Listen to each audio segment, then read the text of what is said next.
In the fall of 1994, Michael Cremo, co-author with Richard Thompson of the highly controversial book, The Hidden History of the Human Race, embarked on a 3-month nationwide television and radio tour to publicize their work.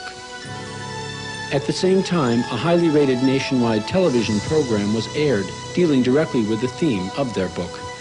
In the last 150 years, a mass of scientific evidence proving that people like ourselves existed millions of years ago has been systematically suppressed by the scientific establishment. The following are excerpts from these shows viewed or heard by more than 20 million people.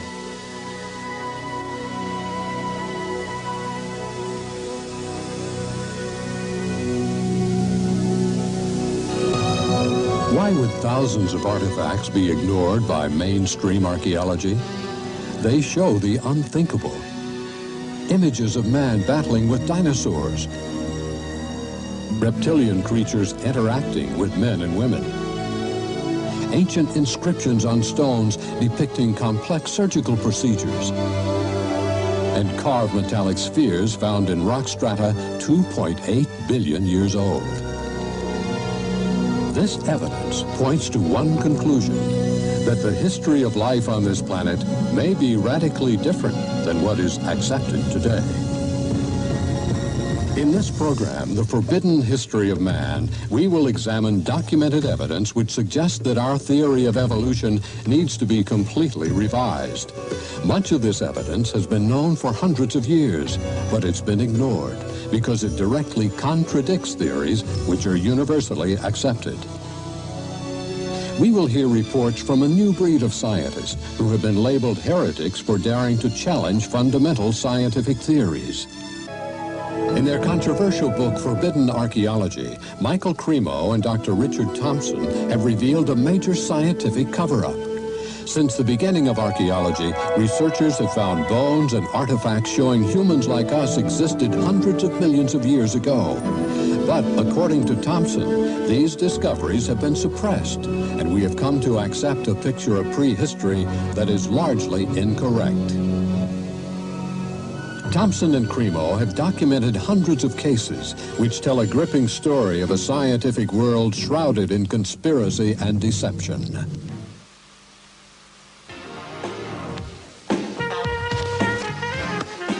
And welcome back to 43 Focus, and please welcome Michael Cremo, who's the co-author of this book, The Hidden History of the Human Race. Nice to see you, Michael. Good to be here, Gary. This, I believe, calls into question Darwinian's theory of evolution. Is that correct? Yes, Gary. Essentially, that theory says that human beings like us have been around for about 100,000 years. And before that, you would have had only ape-man-like creatures. Before that, apes and monkeys. What we found, however, when we looked into the entire history of archaeology, my co-author and I did 8 years of research. We looked at every archaeological discovery that's ever been made, and what we found is that there are hundreds of such discoveries that indicate human beings like ourselves have been around for literally millions of years. What's been the reception to this book? Oh, there's been, from the spokespersons of the scientific establishment, there has been absolute outrage. You know, for example, you know, how dare you come up with any kind of a... Well, like Richard Leakey, for example, he said this book is, you know, pure humbug. Nobody would take it seriously but a fool. On the other hand, we've had many scientists and scholars say this is a wonderful book. It's really great that finally somebody has brought together all this evidence, because a lot of it's not available in English. You know, we had to do 8 years of research, translate papers from German, Russian. You referred to, in India, the Vedic literature? Well, yes, what is that? I was saying in the beginning that we do take our inspiration from these ancient Sanskrit writings of India. They're collectively called the Vedas. Among them are the Puranas. Purana is a Sanskrit word. It means history. Now, these histories tell of human civilizations on this planet going back millions of years. How do we know those are accurate? Well, that was our question, too. Richard Thompson and I, we thought, well, if if there's any accuracy to those statements, there must be some factual evidence to back them up. Now, when we looked in the current textbooks, of course, we didn't find any such evidence, but we thought, well, let's look a little bit further. And as I said, that led to an 8-year research program where we investigated every archaeological discovery ever made. And what we found is that, practically speaking, archaeologists and anthropologists have buried almost as much evidence as they've dug up. In other words... Or perhaps overlooked, cast aside? Well, yes, cast aside. And there have been some outright cases of suppression where people who have reported such things have had their careers ruined. We should never, I don't think, be afraid to investigate opposing points of view. And the hidden history of the human race is something that is in direct opposition, I guess, to the Darwinian theory of evolution. This human person who looked like us, existed millions of years ago, did not evolve from an ape, as we are led to believe in the Darwin theory. Why has this evidence been suppressed, and what kind of evidence have you found to support this? Well, I'll give you a very good example. Now, one example from historical times is during the California Gold Rush days, miners were digging tunnels thousands of feet into the sides of mountains. Now, the rock in these mountains is over 10 million years old. So when they were digging these tunnels, they were finding human skeletons, they were finding stone spear points, they were finding mortars and pestles, hundreds of them at dozens of locations. Now, all these were gathered together, reported to the scientific world by J.D. Whitney, who was the state geologist of California. And he published a massive book about them by Harvard University. Harvard University was the publisher. Now, what happened to these artifacts? Why aren't they on display in museums? Why aren't our children taught about them in schools? There was a very powerful anthropologist at the Smithsonian Institution named William H. Holmes. And he said to Whitney, you, Dr. Whitney, if you had understood the theory of human evolution as we understand it today, you would have hesitated to announce your conclusion, namely that human beings existed millions of years ago, despite the imposing array of facts with which you were confronted. In other words, simply because the facts didn't fit the theory, the facts had to go, and so did Professor Whitney. But back then I would imagine that they did not have the scientific procedures to identify the exact age of bones and matter that we have today. So can you be confident that this researcher was able to give a time for these bones that were found? Yes, we checked with the modern geologists about the age of the deposits. Now, these things continue to be discovered today, for example. And a vast amount of evidence showing that human beings like ourselves have been around for millions of years has been systematically suppressed. And I can give you some examples. For example, in 1979, Mary Leakey, who's one of the most famous archaeologists of this century, discovered in Africa completely modern human footprints, no different from the footprints that you or I would make on a beach today. Now, the thing about these footprints is they were found in rock that was dated 3.6 million years old. And that throws out completely any idea of human origins that's current today. Why would anyone want information like that suppressed? What possible advantage would there be in that? Well, power, prestige, money, there's a lot riding on it. If even one of the hundreds of cases that we document in the hidden history of the human race were found to be true, accepted, that would mean that everything we've been told about human origins and antiquity for the past 150 years is simply not true. And I don't think that the current establishment is ready to admit that. How long ago do you think that this evidence was suppressed? I mean, is this something that's been going on for years and years? Yes, this has been going on for about 150 years. I'll give you another example. In the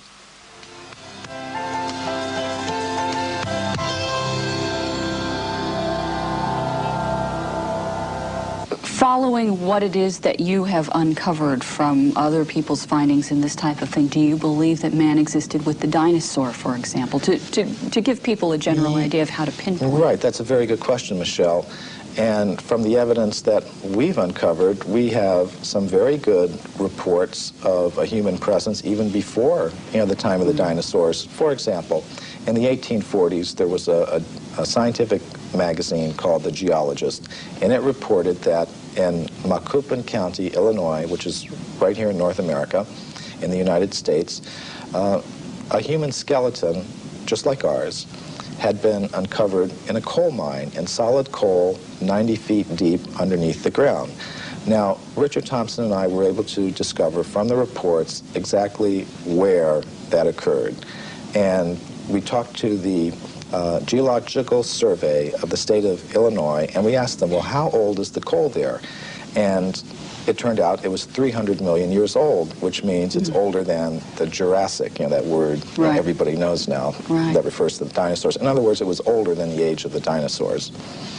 Wow. Okay, so that throws a whole new spin on it.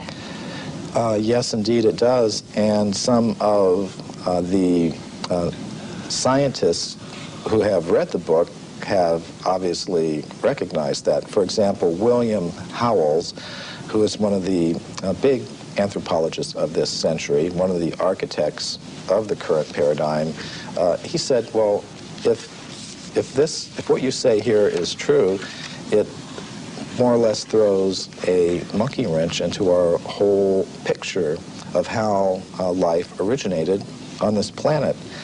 And I think it does. Something you alluded to a few moments ago I want to bring up again. You talked about man coexisting with apes and coexisting with another kind of ape-man creature, and you again mentioned North America, and I think, of course, there's always been a lot of interest in Bigfoot, which is essentially where this is coming from. Some of the information that you brought forward is that this is just a descendant of this same wild man creature that was existing years ago. That's a distinct possibility. Now, when I first heard about this subject, I was extremely skeptical. But what turned me around is when I began to read reports about these creatures by very well-respected anthropologists. For example, Grover S. Krantz, who's at the University of Washington, up in the Northwest. He has extensively studied the footprints of these creatures, and he says they're biologically convincing. There is no possible way that they could have been hoaxed, and he's pretty well convinced that these creatures do exist. So that's the sort of thing that convinced me that there is a very good chance that they're there, and from the descriptions of these creatures, they seem to match very well some of the descriptions that we get of the ape-man-like creatures that supposedly existed millions of years ago. Okay, so, but yet we keep coming around to the same thing. People just don't want to believe it. They just, like you said, well, they're skeptical. They go, oh no, that's just a hoax. They're not hearing the information that noted scientists are finding. Well, all we really wanted to do in our book is put the facts on the table, all of them, not just the facts that you will see in the current textbooks, but all of the facts that are relevant to this whole subject, and let people draw their own conclusions. One of the questions I first came up with when I was reading the book that you did answer in the book that I'd like you to explain was that I said, well, gee, don't we have all these machines now that can look at the footprints or the bones or whatever, and that will just tell us how old it is? Oh, this is a very common perception. We have such faith in technology and those who employ it that when we hear about things like carbon-14 testing or potassium-argon testing, we think it really is a very simple process, almost like you pop something in the microwave and boom, it comes out. It's not like that at all. These are very complicated procedures. What I found in practice is that scientists may run several tests on the same piece of bone. Some of the ages will be very great, some very small, and they will tend to pick the date to publish in their scientific literature that most fits the idea that they start out with about how old the fossil should be. Now that often happens.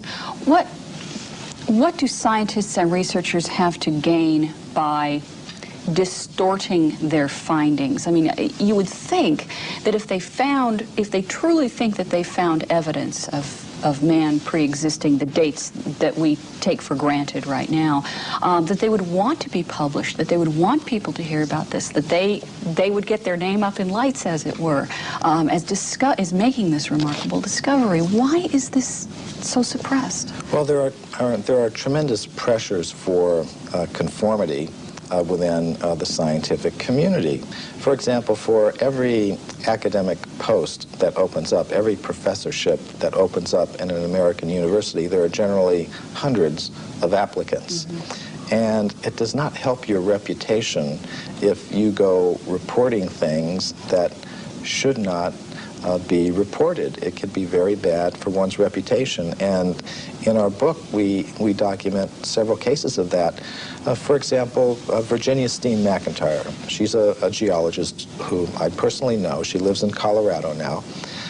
She went to Mexico in the 1970s, and she was a geologist with the U.S. Geological Survey. She dated a site there where some human artifacts have been found at 300,000 years. Mm-hmm. All her test results show that that was the age of that site. But because that went against the dominant idea that human beings have only been in North America for 30,000 years, she said she was not able to get the report published. She was labeled a publicity seeker and a maverick in her community of scholars, and she said she eventually lost a professorship that she held at an American university because of this, and hasn't been able to work as a geologist since. Now, this is not the normal picture that we have of how science works, but unfortunately, these are the sorts of things that can happen, and these are the sorts of pressures that can be applied in order to keep a certain view intact. Mm-hmm. So what do people need to do now? They apparently, we need the public to open their minds up a little bit more to alternative ideas to what we've been taught. Well, I think one thing we need to do is develop a little bit more of a healthy skepticism towards pronouncements from spokespersons from the scientific community. Just as we've learned not to accept without question every pronouncement that may come from the press secretary of a politician or the public relations office of a corporation. We may want to dig a little further, keep an open mind, have some healthy skepticism, and I think perhaps we've placed spokespersons from the scientific community on a little bit of a pedestal, and we may need to give them the same sort of treatment that we would give to spokespersons from other groups in society. The Bible answers the riddle of our origin in 4 simple words: and God created man. Darwin looked at monkeys and saw Michelangelo. But for modern anthropologists who try to put a name and a date to the dawn of humankind, the answer is constantly changing. Fossils discovered recently in Ethiopia put our earliest ancestors at around 4.4 million years, but some scientists believe that there is evidence that we are much older than that. On an archaeological dig in Hueyatlico, Mexico, Dr. Virginia Steen McIntyre discovered tools that predated the earliest known humans. Her find created a storm of controversy. Don't really want to be in the center of a controversy. I never asked to be in the center of a controversy, but I'm here, and doggone it, I want to get the information out. I want to get at the truth. I guess that's what it is. Why does Dr. Steen McIntyre feel the need to protect her artifacts from her more mainstream colleagues? Why are contradictory findings being met with contempt instead of excitement? Some researchers charge it's because these new findings would turn modern anthropology on its head.